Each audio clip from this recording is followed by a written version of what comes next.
Hola a todos, muchas gracias por conectarse nuevamente este día sábado, ya finalizando la tarde, iniciando la noche para algunos en Latinoamérica.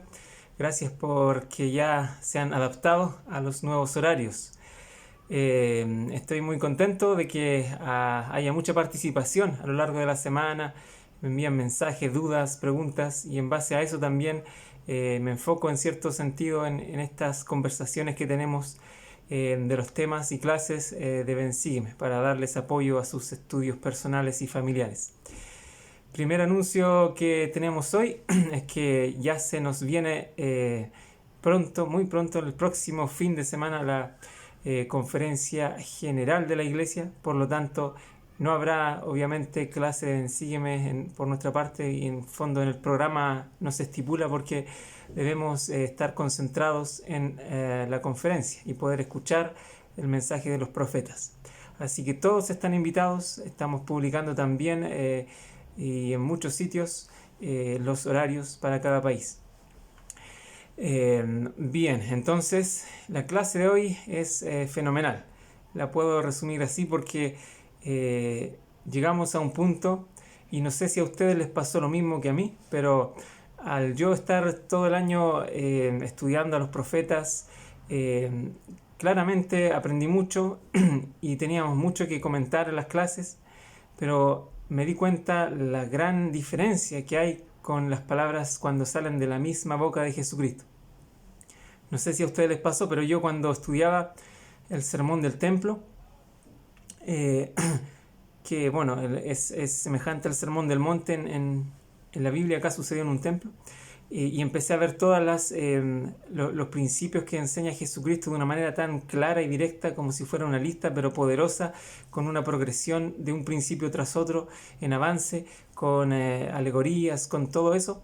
Me causa que con cada versículo que leo hay material para hablar toda una clase y muchas clases y miles de clases y no terminaríamos nunca. Así que les pido mis disculpas si no voy a poder contemplar todas las enseñanzas de Jesucristo porque es realmente imposible. Pero es un testimonio personal que me ha llegado de la divinidad de Jesucristo, eh, incluso a través de su voz. Es fenomenal saber eso. La clase de hoy se llama Yo soy la ley y la luz. Eh, y precisamente se refiere un poco al nexo anterior en que él se declaraba la luz, pero también ahora la ley, porque empieza a aclarar su propósito en la tierra, que ya sabemos que es salvar al género humano, pero también lo concretan en ciertos principios que enseña claramente de forma ya que ineludiblemente no se puede confundir uno acá en América. Tercer Nefi del 12 al 16. Y esto es hasta mañana domingo que se estudia esta clase. Bonita imagen tenemos ahí de los 12 que en el momento en que Cristo los escoge, que también los estamos viendo hoy. Bien, vamos a irnos a las escrituras directamente para no hacer tan larga la clase. Tercer Nefi 12 entonces, aquí empieza. Y con la comisión de los 12 discípulos. Habíamos hablado de la diferencia entre los discípulos y apóstoles en la clase anterior, aunque bajo este punto central de historia habíamos mencionado citas que decían y enseñaban que es probable que hayan sido apóstoles igual, solo que están sujetados a los 12 apóstoles originales del Cordero que están en Jerusalén. Pero acá se menciona discípulos para hacer esa diferencia. Pero hasta sabemos que hasta Mormón fue llamado al apostolado, entonces hay muchas cosas que quedan para análisis en sus hogares. Acá los comisiona y expone de inmediato acá las enseñanzas de las bienaventuranzas, que son tan hermosas, ¿verdad? Y para leer algunas, conviene recordar que bienaventuranza, o cuando dice ahí bienaventurado aquel, etcétera, podríamos interpretarlo como dichoso aquel, o en el fondo gozoso. Las bienaventuranzas son maneras para llegar a la felicidad. Entonces, tengamos eso en mente a medida que leamos las enseñanzas en estos primeros versículos. Aquí entonces se habla primero de los pobres en espíritu, que de ellos es el reino de los cielos. Aquellos que lloran serán consolados, los mansos heredarán la tierra, los que están hambrientos y sedientos de rectitud serán llenos del espíritu. Bienaventurados los misericordiosos, que alcanzarán misericordia, corazón puro, que ellos verán a Dios. Pacificadores serán llamados hijos de Dios. Los perseguidos, y ahí vemos que hay una relación muy importante entre una y otra, de alcance y de utilidad. A mí me encanta pensar en que estas bienaventuranzas, además de que fueron dirigidas a estos discípulos que quedaron acá, todos los discípulos me refiero, no solo a los 12, también tiene mucho que enseñarnos a nosotros, porque son principios que ya obedecen a una ley mayor, que es la que vamos a analizar hoy. Qué bonito es pensar eso, de que la pureza de corazón nos hace ver a Dios. Aquí hay muchas cosas que pueden estar en un sentido literal y también en un sentido simbólico que podemos adoptar para mejorar nuestras condiciones espirituales. Me encanta hablar de la mansedumbre, podríamos hablar mucho de ese tema. Es un atributo cristiano que involucra la humildad, y ellos heredarán la tierra. Recordemos que esta será una tierra renovada y paradisiaca. Y así hay hartas cosas que podemos destacar. Dice que ellos tendrán todo este tipo de galardones. En el 13 se lee: de cierto os digo que os doy a vosotros ser la sal de la tierra, pero si la sal pierde su sabor, ¿con qué será salada la tierra? De allí en adelante la sal no servirá para nada, sino para ser echada fuera y hollada por los hombres. Una gran escritura también mencionada en el Nuevo Testamento. Recordemos que Tesalonicenses 12, 13 y 14 son comparables con Mateo 5, 6 y 7. Bien, acá está hablando de la sal de la tierra, y se ha dicho también en el 14 y en otros versículos que también vosotros sois la luz del mundo, ¿cierto? La luz de este pueblo, dice ahí. Son dos analogías bastante interesantes. En este caso quise destacar perder el sabor, porque se está dando también en parte esa comisión de ser la sal de la tierra, de poder no perder entonces el sabor para sazonar, ¿cierto? Y con respecto a eso hay una enseñanza muy poderosa del elder Carlos E. Asay, que fue parte de la presidencia de los 70. Cuando los hombres son llamados a mi evangelio eterno y pactan con un convenio sempiterno, se les considera como la sal de la tierra y el sabor de los hombres. Son llamados para ser el sabor de los hombres, según esa escritura en Doctrina y Convenios. El término sabor denota gusto, sazón agradable, cualidad interesante y muy estimada. Un químico mundialmente famoso me dijo que la sal no pierde su sabor con el paso del tiempo, sino que lo pierde solo cuando se mezcla y contamina.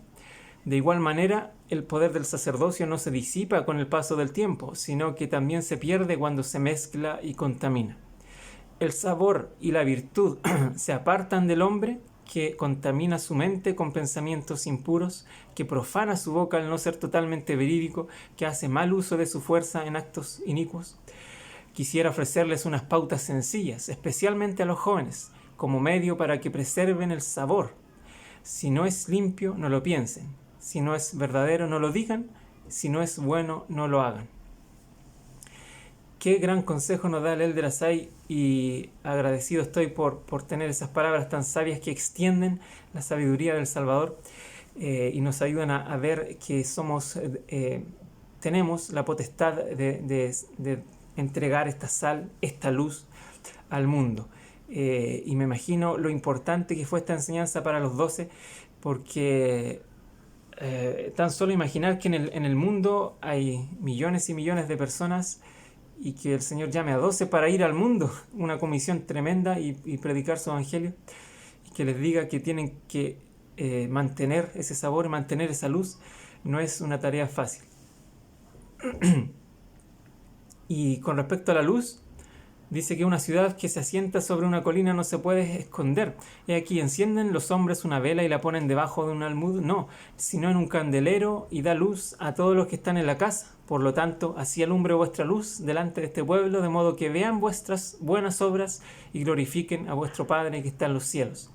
Qué interesante escritura, porque con el tiempo en nuestra red social, en nuestra página Enlace de Fe, cada vez que publicamos algún acontecimiento interesante en que la Iglesia ha ayudado a ciertos pueblos, a ciertas comunidades, suele pasar que de vez en cuando, a lo lejos, pero siempre suele pasar, que alguien comenta criticando que eso no debiera ser, que la Iglesia no debería,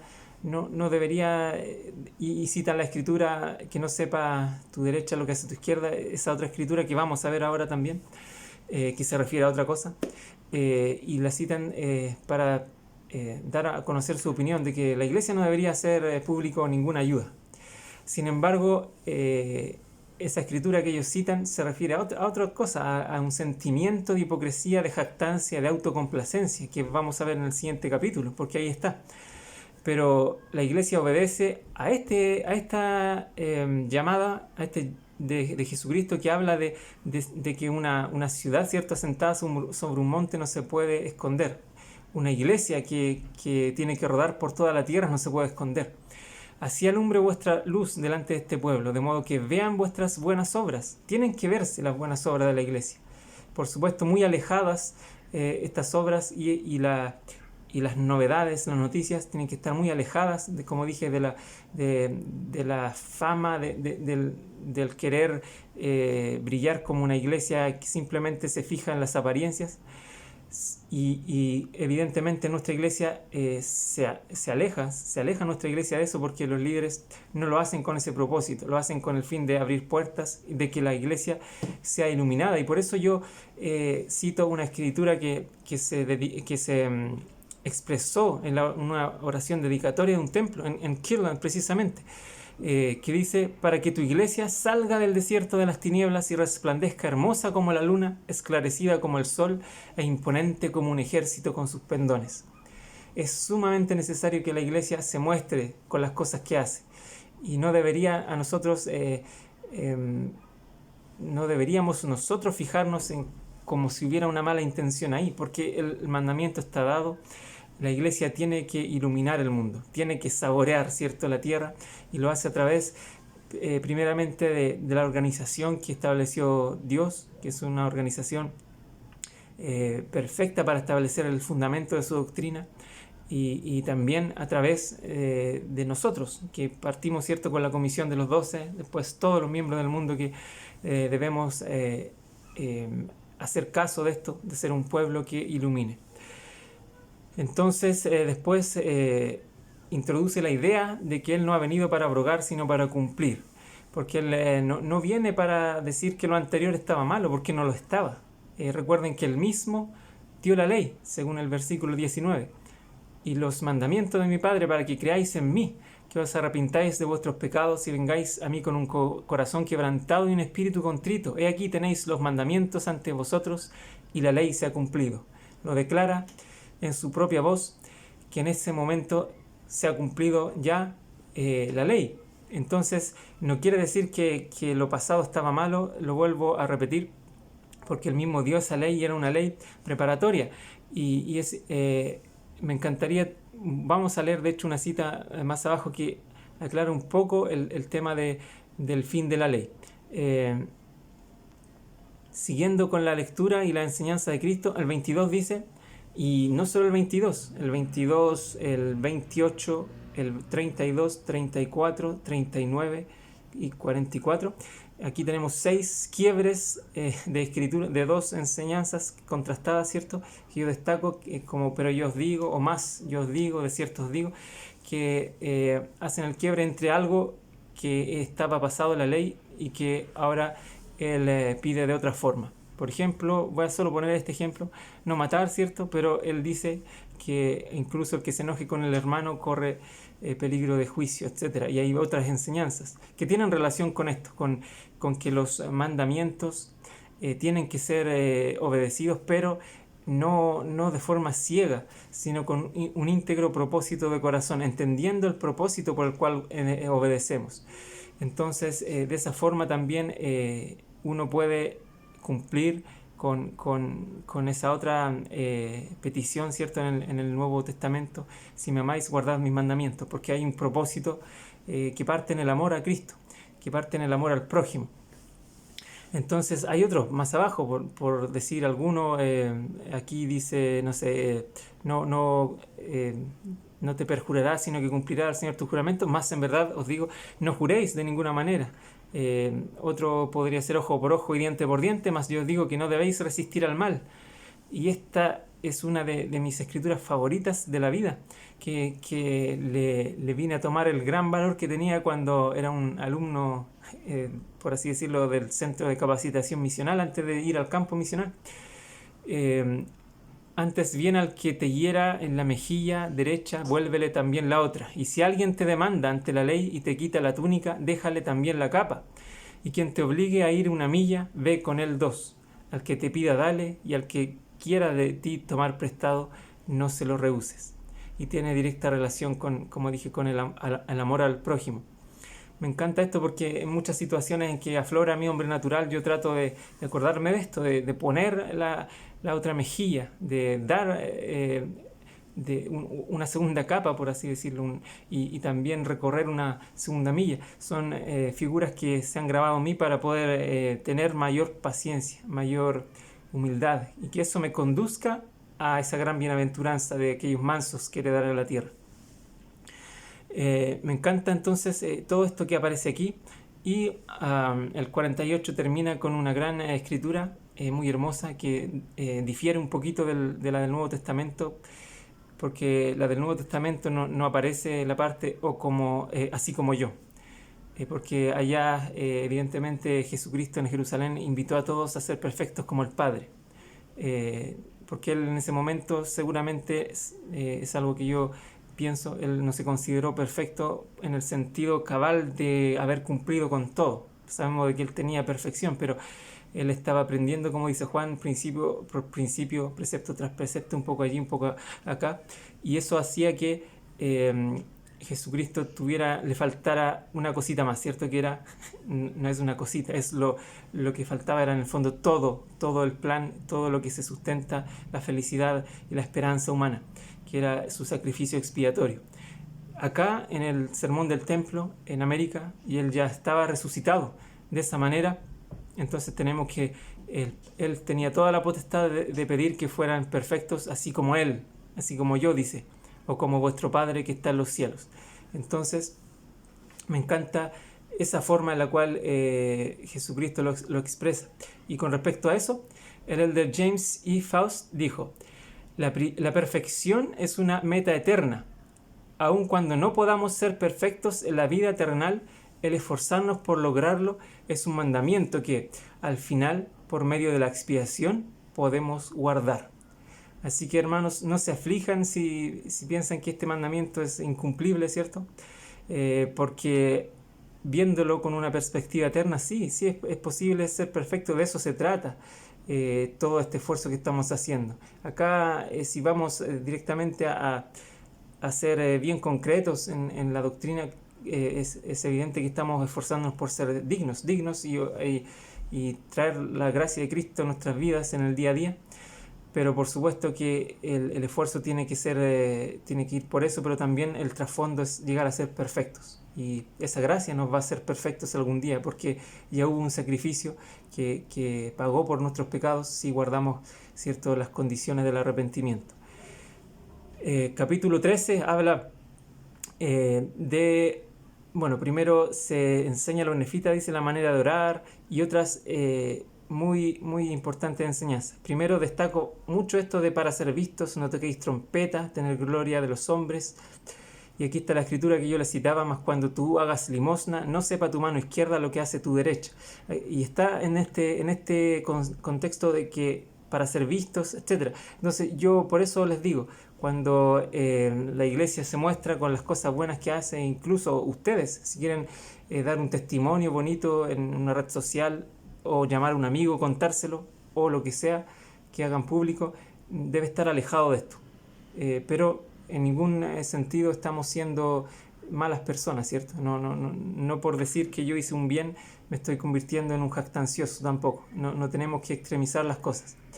Ahora, es muy válida también la opinión que muchos tienen de reservarse esas cosas para sí. De hecho, les comento que, bueno, tengo un video que no he podido obtener el permiso para publicarlo, pero habla el elder Bednar que él conoció, obviamente, porque fueron compañeros en el apostolado, al elder Robert D. Hales, que según las palabras del elder Bednar, el elder Hales es una de las personas que más ha hecho por la iglesia y que más puentes ha abierto para que la iglesia crezca a nivel mundial. Y, y que nadie lo sabe, porque el mismo elder Hales les pidió a todos que no fuera revelado nada de lo que él hubiera hecho. Imagínense esa decisión que es personal, también es válida, ¿cierto? Así como hemos dicho que han habido convenios personales con Dios en el pasado, con por ejemplo el pueblo de Amón, también uno puede hacer esos convenios si quiere y lo siente, porque él quería alejarse completamente de lo que significaba quizás él obviamente no se iba a gloriar de nada, pero quizás quería alejar que alguien siquiera tuviera motivo para pensarlo. Entonces, a veces también es importante actuar de esa forma, eligiendo las cosas que podemos hacer. Pero como digo, si yo digo que hice algo bueno, o ustedes dicen que hicieron una obra buena y lo testifican, alejados del sentimiento de querer la gloria para ustedes, sino más bien para dar un poderoso testimonio de la caridad de Cristo que les ha cambiado el corazón, por supuesto que es válido, no se aflijan por eso. Bien, entonces todo esto, la mucha parlería y todas estas cosas que para mostrar a los hombres que involucran esta fama de autocomplacencia que les indico, es de lo cual tenemos que estar alejados. Y la misma escritura aquí en Tercer Nefi 13 como que concluye en esta escritura que aquí dice, que habla de no acumular tesoros entonces en la tierra, sino en el cielo, para que donde esté vuestro corazón, allí también esté, donde esté vuestro tesoro, allí también esté vuestro corazón. Y por eso me encanta que también 3 veces en este capítulo aparece que ellos ya tienen o sea, que Dios recompensará en público a aquellos que hagan las cosas en lo secreto, ¿cierto? Hablando de este contexto. No para ser vistos, no con ese sentimiento. Y básicamente aquí tengo una cita para compartir, es genial, del elder Oaks, que dice: el Salvador enseñó que no debemos hacernos tesoros en la tierra sino en el cielo. Si consideramos el propósito principal del gran plan de felicidad, creo que ya sea en la tierra o en el cielo, nuestro máximo tesoro deben ser nuestros hijos y nuestra posteridad. Por eso yo mismo me he considerado alguien y he adoptado un poco de vida minimalista, ¿no? Trato de no depender de objetos, sino más bien de tener una vida que me dé las facilidades de, si tengo que partir a algún lado, lo puedo hacer sin tanto problema, porque no dependo tanto de lugares, de cosas, de objetos, de posesiones, sino más bien dependo más de estar junto a mi esposa, a mi hija, mis seres queridos, amigos, etcétera, porque eso es lo que uno más añora, y el elder Oaks lo acaba de decir con mucha elocuencia. Bien, entonces aquí hay una escritura que dice: la luz del cuerpo es el ojo, por tanto si tu ojo es puro, todo tu cuerpo estará lleno de luz. Esta misma escritura en la Biblia aparece, en vez de como luz, aparece como lámpara, ¿cierto? Lo que quiere decir es que el ojo alumbra al cuerpo. ¿Y cómo puede alumbrar el cuerpo? Básicamente porque es un órgano que mira hacia afuera, es evidente, pero lo que trae de afuera lo hace parte del cuerpo, lo trae adentro. Tiene que haber el ojo representa un sistema de absorción de las cosas que figurativamente, no está hablando acá directamente de lo que veo que tiene que ser bueno o malo, sino de las cosas que yo discierno. El ojo también discierne. Entonces, por eso el 23 dice que si tu ojo es malo, todo tu cuerpo estará lleno de tinieblas. Al contrario, es cierto, si es puro, estará lleno de luz. Tengamos cuidado entonces con las cosas en las cuales nos fijamos, la mira que tenemos. Y esa mira también no va literalmente asociada al ojo, sino al propósito con que hacemos las cosas. Por eso está inserto aquí este versículo cuando hablamos de un propósito, de una motivación adecuada ante Dios, sin malicia. Siguen estas grandes enseñanzas de no acumular riquezas o no servirles, y otras más de no afanarse. Pero es interesante notar aquí que desde el versículo 25, pocos lo notan porque uno lo lee a la rápida, pero en el 25 Jesucristo deja de enseñar a la multitud y desde el 25 todo esto de no afanarse por el futuro lo está explicando directamente a los discípulos, a los 12 discípulos. Por eso es que el 14 en el 1 dice que cuando habló esas palabras se volvió de nuevo hacia la multitud. Entonces esto va directamente a los 12. Sin embargo, podemos sacar muchas enseñanzas para nosotros aquí también, pero está enfocada en personas, como les dije, que tenían esa gran comisión, responsabilidad sobre sus hombros de ir al mundo a poder compartir el Evangelio de Jesucristo. Capítulo 14 entonces, este es un capítulo que vamos a ver rápidamente. Está hablando, aquí me encanta y destaco de inmediato esta gran escritura que dice: pedid y se os dará, buscad y hallaréis, llamad y se os abrirá, porque todo el que pide recibe, y el que busca halla, y al que llama se le abrirá. ¿O qué hombre hay de vosotros que si su hijo pide pan le dará una piedra? ¿O si pide un pescado le dará una serpiente? Pues si vosotros, siendo malos, sabéis dar buenas dádivas a vuestros hijos, ¿cuánto más vuestro Padre que está en los cielos dará buenas cosas a los que le piden? Me encanta esta escritura, la pinté toda porque me encanta leerla de continuo, me eleva y me ayuda a sentir que hay un Padre Celestial que escucha, que eso generalmente es lo que nos consuela el alma cuando tenemos cualquier tribulación. Este capítulo también empieza a hablar de lo estrecha que es el camino, la puerta, digamos, que conduce a la salvación, y de los frutos que aquí aparecen, ¿cierto? La gran escritura, que por los frutos los conoceréis. Hay una escritura aquí que no vamos a alcanzar a analizar, pero termina con esta analogía de aquellos que edifican sobre la roca y otros sobre la arena. Capítulo 15, me encanta mucho porque, y aquí vamos a detenernos un poco más, y aquí se habla directamente de cómo Jesucristo entonces anuncia el cumplimiento cabal de la ley, y empieza a hablar un poco de la casa de Israel. Aquí se dice que la multitud no entendía bien lo de las cosas viejas que habían pasado y las cosas que se habían vuelto nuevas. Entonces Jesucristo les empieza a explicar. Les dice: os digo que se ha cumplido la ley que fue dada a Moisés, y aquí soy yo quien di la ley y soy el que hice convenio. Qué palabras más potentes que él mismo las dijo al pueblo. Y es interesante notar eso. Noten primero en el versículo 5 que dice, habla de la ley y habla del convenio. Explica lo que ya habíamos comentado de cumplir en vez de abrogar. Y en el 8 nuevamente dice: porque aquí el convenio que hice con mi pueblo no se ha cumplido enteramente, mas la ley que se dio a Moisés tiene su fin en mí. Entonces hay una gran diferencia. Y todos generalmente saben que digamos que la ley se ha cumplido, y todos saben que esa ley era la ley de Moisés.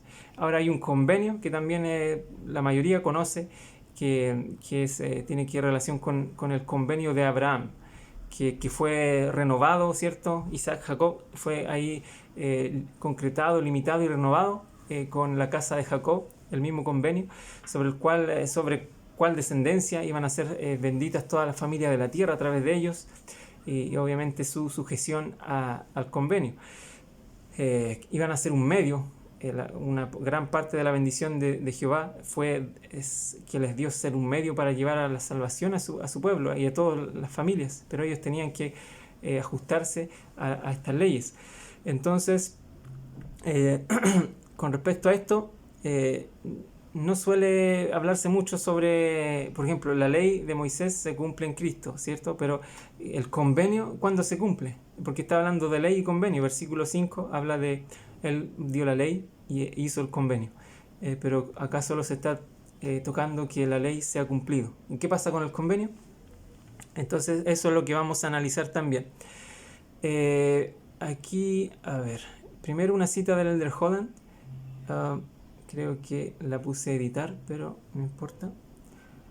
Voy a tratar de leerla aquí, que está muy angosta, pero dice: es crucial entender que a la ley de Moisés se le agregó y por tanto los incluía muchos elementos básicos del Evangelio de Jesucristo, el cual había existido desde antes que ella. la intención que no fue nunca hacerla algo aparte o separado del Evangelio o de Jesucristo, ni ciertamente nada que se opusiera a dicho Evangelio. Su propósito nunca fue ser diferente a la ley mayor. Ambas intentaban acercar al pueblo. Gran cita que está ahí en su libro Cristo y el Nuevo Convenio. Y me encanta pensar en eso, que Cristo no estaba compitiendo con la ley en ningún sentido. De hecho, el Evangelio era previo a la ley. Me encanta que lo diga claramente el Elder Holland. El Evangelio ha venido desde antes de la fundación del mundo. La ley era algo preparatorio, era algo que nos iba a ayudar a entender el gran y postrer sacrificio a través de sacrificios, holocaustos, rituales y aprender la obediencia, que por algún motivo que no podemos entender, Dios la ha enseñado a través de los tiempos, siempre haciendo convenios y ordenanzas. Expresando ahí su poder de la divinidad. Entonces, ¿cuándo se cumple el convenio? Tercer Nefi 21 enseña que, y aquí esto es, voy a tratar de abrirlo para que se vea más ancho, y aquí voy a tratar de poner algo, creo que no se va a poder, algo pasó aquí, pero bueno, dice, y aquí esto es lo que os daré por señal, porque en verdad os digo que cuando se den a conocer a los gentiles estas cosas que os declaro, y que más adelante os declararé de mí mismo. Y ahí sigue hablando, ¿cierto? El 3 de nuevo, en verdad os digo que cuando el Padre les haga saber estas cosas, y cuando dice les haga saber estas cosas, se refiere a lo que está aquí relatado en el libro de Mormón, cuando los gentiles les hagan saber estas cosas al resto de la posteridad de José, que es de la posteridad de Jacob, de Abraham. Entonces, está hablando directamente de la restauración del Evangelio. Por eso es que en el versículo 7, creo, en el 7, sí, aquí diría, y cuando sucedan estas cosas, lo que acabo de decir, de modo que vuestra posteridad empiece a conocerlas, entonces les será por señal para que sepan que la obra del Padre ha empezado ya, para dar cumplimiento al convenio que ha hecho el pueblo que es de la casa de Israel. En tercer Nefi 16 dice, entonces los reuniré de las 4 partes de la tierra y entonces cumpliré el convenio. Entonces hay escrituras que nos están diciendo aquí, lo que aquí lo voy a poner aquí en un esquema, que la ley inicia con Moisés, inicia su cumplimiento en la venida de Cristo y se cumple en el sacrificio de Cristo. Entonces el convenio, su contraparte aquí, tenemos que inicia con Abraham e Israel, inicia su cumplimiento en la restauración, especialmente a través del libro de Mormón, y se cumple en las tribus recogidas, el recogimiento cabal de todas las tribus desde los 4 extremos de la tierra, como dice esa escritura que no alcanzamos a leer porque es más larga, pero ustedes la pueden analizar. Y es bueno entender esto, que el Padre Celestial tiene todo esquematizado, Él tiene todo planeado desde antes de la fundación del mundo. Todo este conocimiento nosotros lo teníamos y acá lo estamos teniendo por fe, por estudio, y les invito a que podamos ser parte de este recogimiento. En la clase pasada cité al presidente Nelson, que invitó a los jóvenes actualmente a ser parte de este recogimiento, de ese gran batallón necesario para lograr que Jerusalén sea redimida y que Sion aparezca nuevamente en la tierra. He aquí, yo soy la ley y la luz, tal cual el título de la clase. Mirad hacia mí y perseverad hasta el fin y viviréis, porque al que persevere hasta el fin le daré vida eterna. Qué bonitas palabras y promesas del mismo Salvador. Bien, entonces este capítulo sigue hablando muchas cosas, enseñanzas que Jesucristo da en relación también a lo que Él ve y recibe del Padre, y les explica esto, que solo esto me mandó el Padre, que les dijera a los del antiguo mundo, que tengo otras ovejas que no son de este redil, aquellas también debo yo traer, y oirán mi voz, y habrá un rebaño y un pastor. Ellos no lo entendieron, les explica, y que les dice que nadie, en el fondo, nadie debería saber esto, porque se le dio el mandamiento a Leí de escapar a aquellos que han salido de allá, y que nadie más lo supiera. Pero el 21 dice, y de cierto os digo que vosotros sois aquellos de quienes dije, tengo otras ovejas que no son de este redil, aquellas también debo yo traer, y oirán mi voz, y habrá un rebaño y un pastor. Se da un gran cumplimiento a esta escritura. Muy bien, y finalizamos con el capítulo 16 que dice en el mismo primer versículo: en verdad os digo que tengo otras ovejas aún, ni en Jerusalén ni aquí en América, o no sé si puede ser en otro lugar de América, no sé, pero en el mundo hay otras ovejas más, y no las ha visitado, pero el 3 anuncia que va a ir y se va a manifestar. Eso es un conocimiento que tenemos muy hermoso del libro de Mormón, que nos revela que Jesucristo se acuerda de sus pueblos y hace convenio con ellos, y no hay ningún pueblo que esté ajeno a su conocimiento, a su protección, a sus bendiciones, a todo lo que Él considere necesario. Entonces le dice: los reuniré de las 4 partes de la tierra y cumpliré el convenio, lo que les acababa de decir. El 7 dice que la verdad llegará a los gentiles en los últimos días. Y es así. José Smith, quien se atrevió a preguntar al Padre, ¿cierto?, con una de sus dudas, desencadenó todos estos acontecimientos que dan a la restauración, y que en fondo José provenía de gentiles de Londres, aunque hay últimos estudios que hablan de una posibilidad de que habían incluso llegado a Londres pero venían de Irlanda, pero a fin de cuentas son gentiles, y que ellos iban a ser una herramienta para traer a la verdad a la casa de Jacob, al resto de la posteridad, al resto del pueblo del convenio. Se habla también acá de que muchos que se adhieran a esto también serán llamados pueblo del convenio. Así que no es un tema de genética tampoco. El Padre Celestial considera a todos aquellos que guarden sus convenios y se sumen a esta casa de Israel. Solo uno dirá: ¿por qué entonces elige a un pueblo? Es un medio por el cual también ejemplifica la obediencia y enseña otras cosas, pero eso es un tema que puede dar para otra clase. Y bueno, el capítulo 16 empieza a hablar de todo esto de los convenios a futuro, que incluso es probable que los gentiles, de hecho ni siquiera probable, va a suceder que los gentiles igual van a rechazar, y el Señor les va a quitar las bendiciones, y nuevamente la casa del convenio, la casa de Jacob, va a prosperar. Y al final me encanta esta escritura que también está en Isaías: tus centinelas levantarán la voz, unánimes cantarán, porque verán ojo a ojo cuando el Señor hiciere volver a Sión. Volverá a Sión entonces, y Jerusalén efectivamente será redimida. Qué gran promesa aprendemos en esta clase del cumplimiento de la ley y de los profetas, el cumplimiento, no nada más que eso. Y el Señor sigue llamando profetas, y termino la clase dándoles esa invitación de que escuchemos a nuestro profeta, escuchemos al Señor mismo que nos da sus revelaciones actuales por medio de estos profetas y apóstoles, y ayudemos a poder saborear la tierra, iluminar el mundo, y ser parte activa del recogimiento de Israel. Y lo comparto en el nombre de nuestro Señor Jesucristo. Amén.